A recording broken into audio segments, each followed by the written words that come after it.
What's happening, guys? So today going to be doing a leg day. Just finished doing my cardio, did about 5 minutes. Training with the boy Hen Dog today, Big H. Going to be doing a leg day. So I'm going to start with squats, and I'm going to hit you up with a commentary straight after this because there's be sets of me recorded. So what I'm trying to do today is rectify, I think I've got a bit of butt wink. So that comes from a product of not enough mobility and going too low. So I'm going to try and sort that out today, and I will talk to you guys in the commentary. What is happening, guys? So the video you're now watching is of a squat leg workout.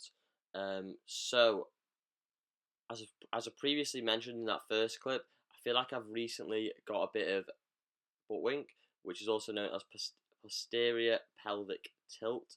It's essentially when your pelvis begins to rotate and slip under the body, and this is quite bad for your back, guys. So the cause of this problem is, to be honest, basically me just going too low, which is obviously a problem which is not all too common in the fitness environment. Like most people are doing half squats and the whatnot, but it's important that you pick up on this, just simply so I don't get any lower back pain later on in my lifting career. So this actually leads me to some major advice that I feel would help out a lot of lifters, of all ages, of all experience levels. If they haven't done it before, a lot of you probably do, and that would be to record your squats. The squat is like the most individual lift out of the big three, or in fact any lift in the gym, and it's one that really has to be tailored to you. So it all depends on sort of your limbs, limb lengths, etc., etc. But recording it and minor tweaks throughout the years is how you're going to develop, your perfected squat form essentially. So let's get talking about how I warmed up. So first bar, did about 12. Then I went on to 60 kilos. I'd usually do 50. However, Henry just stuck 60 on the bar, so I just thought, let's roll with it. Did about 8-ish reps, I think maybe 10, fuck knows. And then I went up to 90 and I did 5 on that. And then onto my working sets, and I was doing 112.5 kilos, and I was doing it for 5 sets of 5. So looking at my form now, I feel like the butt wink has been eradicated. Maybe it's potentially still minorly there, but it's something that I'm going to continue to work on. I'm going to continue to record my squats and continue to make minor tweaks and try and perfect the form, guys. That way we're going to have a great lean gaining phase. So this is actually my last set of 5, and as you can see, shit started to get pretty difficult. Shit was hitting the fan. Doesn't actually look like I'm going that deep here, but I think I'm hitting parallel or below. Don't know. That's just from me trying to resolve the whole butt wink. I think another thing that I should probably do to really help with squat form is simply just do a lot more mobility, a lot more stretching, and that would help me a lot. So the next exercise, which you're going to see very, very shortly, right about now, is a hack squat. And don't typically do these, haven't done these in a while, but Henry was like, let's do them, and I was like, fuck yeah, Henry, let's do this shit. So hadn't done them in a while, so just stuck 40 kilos on, did 12 reps, pretty easy. So what I did was I just upped the weight by 5, 5 each side, so that's 50, and again that was pretty easy. So I thought, let's up it again, and then I upped it to 60, and that was sort of where it started to get hard. So the third set, which was a set on 60, was probably about an RPE 9. I had probably had one left in the tank, and then I did another set on that, and then it's probably an RPE 9 to 9.5. You shouldn't really be going to failure on all your sets, but as the workout goes on, it's fine to go to failure on some sets. Obviously not all the time. Okay, so the rep scheme for this, did I previously just mention it? Was just 4 sets of 12. with continued increase simply because I didn't know what weight I'd be able to do, as I don't typically do these. But you know, these felt great, to be honest, guys. So I might think about incorporating them into my workouts. The only issue I have with them is like when I'm sort of setting up my workout, I don't like to do movements that are too similar to each other, if you get what I mean. So if I was, because I'm doing the squat, I don't really want to do the hack squat, if that makes sense. Like I'd rather do like a leg press or a lunge because it's sort of like completely different. Okay, guys. So the next movement is stiff leg deadlifts.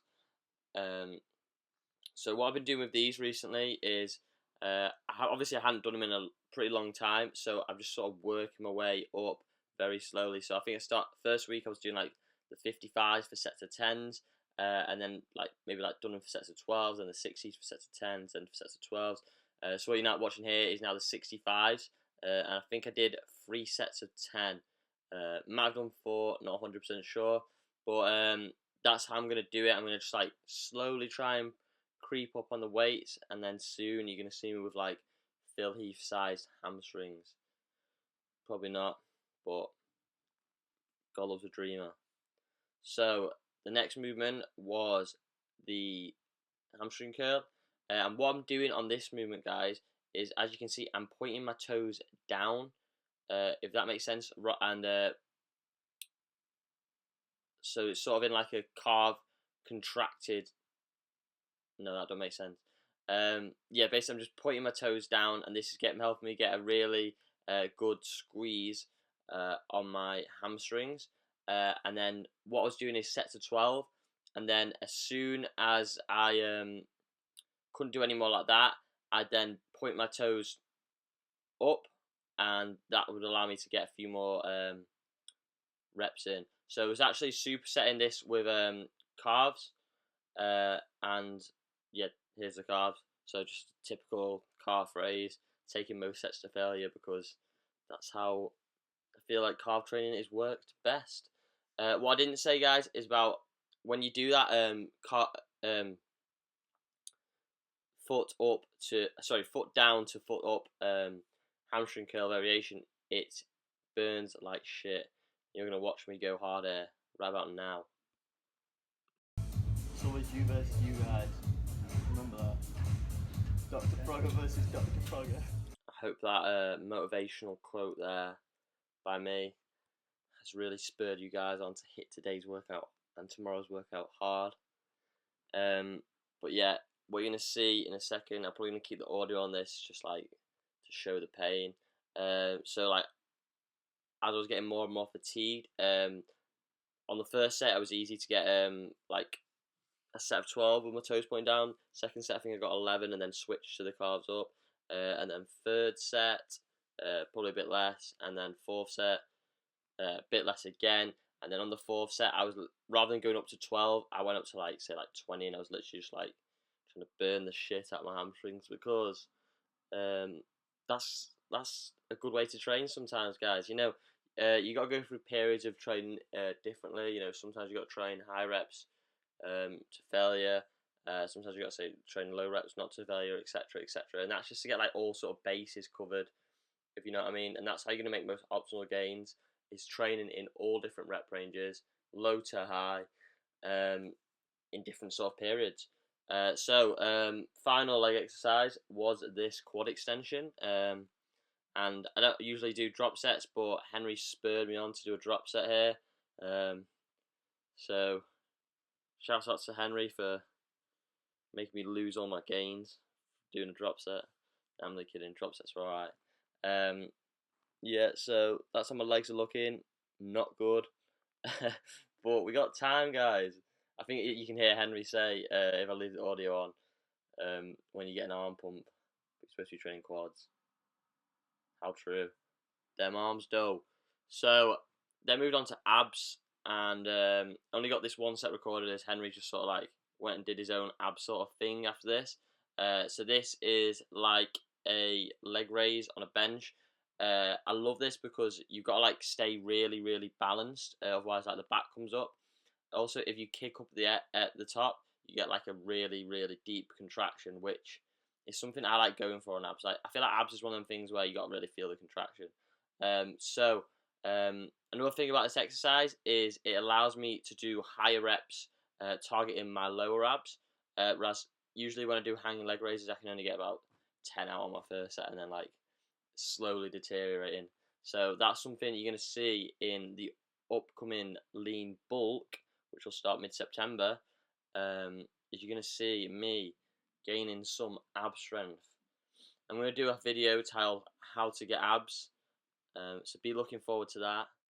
I hope this video has been informative, guys, and I will see you in the next one.